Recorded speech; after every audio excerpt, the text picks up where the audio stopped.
All right, welcome back, y'all. I'm Andre Thompson, privileged bow hunter. What I'm gonna take y'all through today is an update on my Wingman. If you've been following the channel for a little bit, you know I've been using it as a one stick. There's been plenty of modifications, and even since the last update on this, I made a few more. So stick with us, let's go. All right, so this is held up. This is a 24-inch 9-eyes gear tie. Obviously, when you're up above and you need to move your stick, you're gonna lock in. You'll pull this up so it'll pull the tension off of your one stick rope. That way you can release it for your cleat. So 24-inch 9-eyes gear tie. And then what's new, what I did not do last time is this cobra weave. I just took some paracord and wrapped it around. You don't necessarily need a cobra weave, but you know we all nerds in the one stick community, so we got to make it look a little bit pretty, right? So one thing that did for me, mind you guys, I've been hunting with this definitely all 2022, and actually probably I want to say like maybe July of whenever the Wingman dropped. We'll put the date up on the screen somewhere, but when they released the Wingman, I ordered it immediately. So I've been one sticking since then. But one thing that would happen, right? You imagine this attached to my bridge. Hold on. So you imagine this attached to the bridge, and then you're like climbing. There's a little bit of slack in your line. What I was doing was I would make contact here. So the cobra weave has made this much more quiet. Really the only time you would make noise is here. So here's what you got to be mindful of, and then maybe I'll hop in the saddle and show you. So imagine this is girth hitched around a tree. You've climbed up, you're climbing up on the platform. Your feet are probably here. When this has slack in it, it'll come down and make that contact right there. So it doesn't happen to me anymore because it's just something that I'm mindful of. Just make sure you're paying attention to it. But that's really the only place where I would make noise. As I'm climbing up, when it comes across here, the cobra weave keeps that silent, so that's why I made that update. I wasn't the original creator of this. There's a bunch of people who have done it. That last buck that I shot was in this configuration for the most part, except for the very last thing that I'm gonna talk about. My one stick rope. You guys know I get a lot of stuff from my buddy Matt from Vital Grounds Outdoors. Still holding up perfectly. There's no abrasion. It's just money, right? Plenty of length. So I've been hunting big, huge trees. I know everybody says you should just stick to a basketball-sized tree, but I'd rather get in a tree that's not the most perfect so I can get in the perfect spot. And I've never run into a spot where I didn't have enough length in this line. All right, so going from here, I got a Harkin 150 cam cleat. I went with the one that's rated to 300 pounds. I'm around 260-ish. And so with my gear, I'm probably pushing that 300-pound limit. So it's something that I inspect pretty regularly, actually. I just want to make sure, since this is something that we're using outside of its normal configuration, that I keep a good eye on it. But Chris will end up getting a close-up. It still looks pretty much brand new. So I'm pretty happy about that. Now, disclaimer. By no means should you copy what I'm doing. This is not sold as a one stick. I don't know if it's meant to be a one stick. And then all this stuff is modified. So if you're doing it at your own risk. You seek a professional or whatever else they say to not get sued. All right. Using stealth strips. Once again, it just makes sense to keep this thing quiet. You just want to minimize any opportunity to make noise out here. So it doesn't dead it down as much as that does, but it's still pretty good. It's better than what that sound would be, that high pitched noise at what? So it's what? The sun rose over here at 5:30 a.m. today, right? 5:30, 5:40, somewhere in there. So if you're gonna hike all the way out to the woods, and you probably want to try to be there an hour before first light, that means you want to be in a tree and still by 4:30. At least that's kind of what I try to do. Then you're gonna spend, so that means you gotta get up probably 3:30, maybe even 2:30, 2:45, depending on how long you're hiking. Is you don't wanna, when the woods is that still, that dead, and that calm, you don't wanna be in there clanging and banging around because they know that's nothing but a hunter, okay? So those are the steps that I've taken. My 3-step Ater, still holding on perfectly. I know some people like to use like the 1-inch webbing style Aters. Those are cool too, but these are nice and light. It packs up super well. And not as importantly, but right up there is my gear management. So actually, this was my wife and mother-in-law's idea. I was sitting there in the kitchen trying to figure out how I wanted to like organize this stuff and pack it up. And I was like, you know what? You know who does all of this organizing pretty well in the house and fixes everything perfectly so it all makes sense? My wife. So I was sitting there and I asked my wife and mother-in-law, hey, make this pack up nice and easily. If you had to stow it, what's your idea? And so they grabbed it and they were like, oh, it's easy. They just roll these up. They knew I had the little bungee line. Grabbed it, set it there, and was like, here you go, easy day. So that's my method for being able to stow this thing away. And then when I get to the tree, all I gotta do is grab that bungee off the bottom and my Ater pops out. I would like to be able to take credit for it, but I gotta give credit where credit is due. So thank you, Crystal, and thank you, mom-in-law, or mother-in-love, as we say. So yeah, throw that back on there. All right, so the last thing I'm gonna talk about, well, one of the last things I'm gonna talk about, because I'm gonna show you how they basically came up with the stowage for this line as well.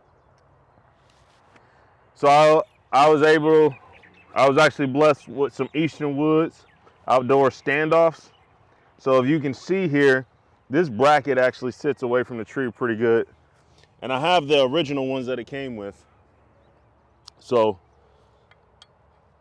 here's the ones that come with the Wingman. I've never had any issue with them. They bite the tree really, really well. But hey, if you got the Eastern Woods outdoors one, you might as well throw them on. So if you look, it actually gives me a decent amount of additional room with these new standoffs. So these standoffs that are on here now are a little bit more premium. They're gonna bite even better to the tree. As you see, like it's not far-fetched to be hunting out of something like this. And you see this tree is just, it's imperfect, it's gouges everywhere, it's uneven. Having standoffs like these, you know, it'll help them bite a little bit easier, set a little bit quicker. So check this out, Chris. So I'm gonna just measure from the end of this one to the end of this one to show how much distance I've gained. So you're looking at about another 1.5 inches of space in between where the one with the Wingman terminated to where the Eastern Woods Outdoor standoff terminated is another 1.5 inches, which doesn't sound like too much, doesn't sound like a lot, but when it comes to gaining a little bit more room on your platform and foot room, I think it'll be a pretty big deal. Now there's a trade-off, right? Because there's more size, because there's just more material, the new one that I put on here, they weighed another 1.5 ounces each, which I don't really care about. So that's 3 ounces total that was added to this setup when I switched from this to this. They do make a ultralight one at Eastern Woods Outdoors. However, I think that's only rated up to like maybe 250, 270. And with my gear, I'm way out of that range. So there we are with that. I'm gonna hop on this so you can kind of see how much room I have, like how much foot room I have on this. So this is, when I was kind of explaining earlier, like how the contact would be, this is like where people, by people I mean me, would have like the contact. So normally that would be a lot louder, and then you used to be sitting there frustrated. And then what you can end up having, if you got too much slack, is that there. That's like a game killer right there. This happened to me a few weeks ago, and I felt like I just felt like just coming back down the tree and going home.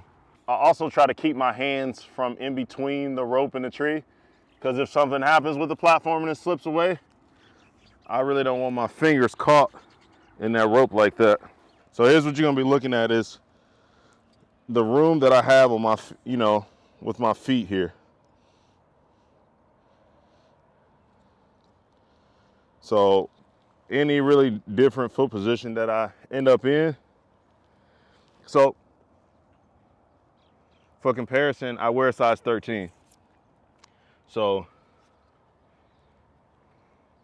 I really can comfortably get my whole foot, and this is kind of like the size, this is probably a little bit bigger circumference than most people are hunting. And I got plenty of room here. We ready to go. Just release some pigs over here at the park, or release some goats so they can keep the field down for us. We come over here and stick one for y'all. So I already showed y'all how I stow this at the end of the day. So it's almost like, well, I'm not gonna mention the other product name, but yeah, this is how. So it's almost kind of like that pack and play for the other Aters out there. And boom, and then when I'm gonna stow the stick.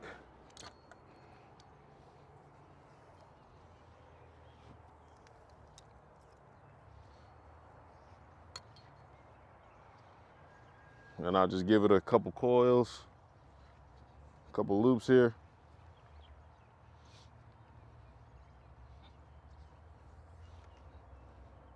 And I'll just wrap it around the rope itself and the stick.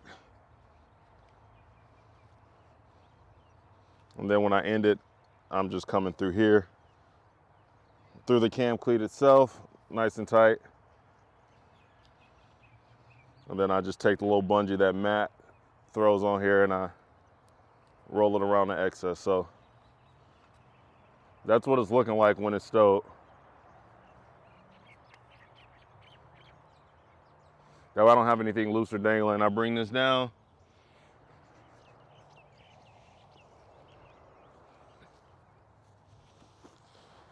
And then the bulky part of the platform is gonna actually fit nicely in this space between the Batwing pouches on the Eberly stock and the bottom of the frame.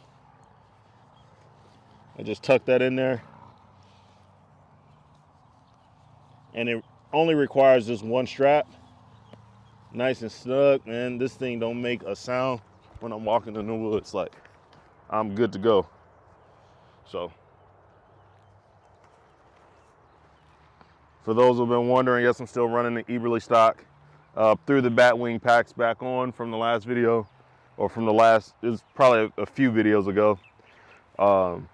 These Batwing packs saved me, taking them off saved me some weight, but the packability, the storage, the organization, the weight that I saved, it was not worth it. So that was an experiment that I did to see how light I can get this frame, this pack, but now I'm back to this configuration. So.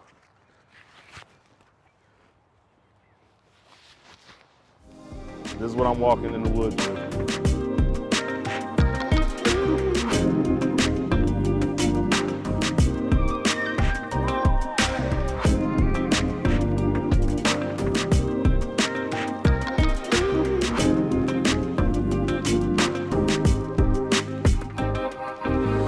Hey, one thing that I forgot to mention with this pack, the Eberly stock frame, like when you set this up here, if you set it up correctly, you can actually use this as like another knee pad for you as well, so you get a little bit more comfort out of your sit. So that's just a pro tip from a non-pro, if that's not an oxymoron.